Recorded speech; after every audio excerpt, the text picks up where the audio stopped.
যে হকারকে সরিয়ে দিলাম এখন এখানে লেগুনা বা সিএনজি দখল করবে, এটা হবে না।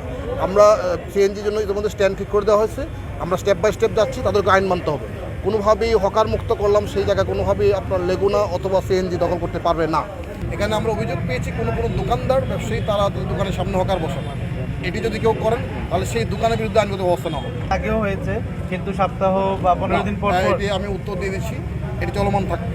আমি আশা করছি যে এটা কয়েকদিন পরে একটি অভ্যাস বা কালচার পরিণত হবে, এবং এই যে ধরেন লোকজন যখন কয়েকদিন চলে এটার যখন আরাম পাবে, এটার টেস্ট পাবে, তখন লোকজনের প্রতিবাদ করবে যে এখানে কোনো দোকান বসাতে পারবে না, রাস্তায় বসতে পারবে না। আরেকটা আমরা হুঁশিয়ারি দিই, এখন আমরা দেখছি এখানে ধরেন এই বন্দর বাজারের এইদিকে রাস্তাটা খুবই ন্যারো, এখানে দুইটা গাড়ি পাশাপাশি চলতেও কষ্ট হয়। সেখানে আমরা এটা সরিয়ে দেওয়ার পর যদি আবার অন্য কেউ এসে দখল করে, এখানে যদি আপনি আবার ওই মোটরসাইকেল রাখেন, তাহলে কিন্তু এই সমস্যাটার সমাধান হবে না। তো এই ক্ষেত্রে আমরা নগরবাসীকে অনুরোধ করব, আপনারা প্রত্যেক পাশে দুইটা লেন যেখানে আছে সেই দুইটা লেন ছেড়ে দিবেন।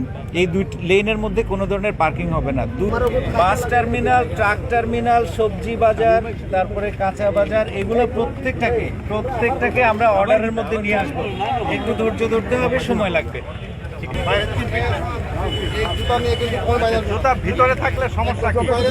দোকানের সামনে বাইরে আসবে, এটা তো ভিতরে যাবে, এনে রাখার তো দরকার নাই। ঠিক আছে, সুবিধা জায়গা আছে, কোনো করে দেন।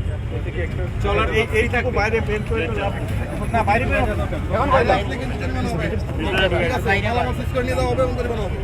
সরাও এখনই সরাও।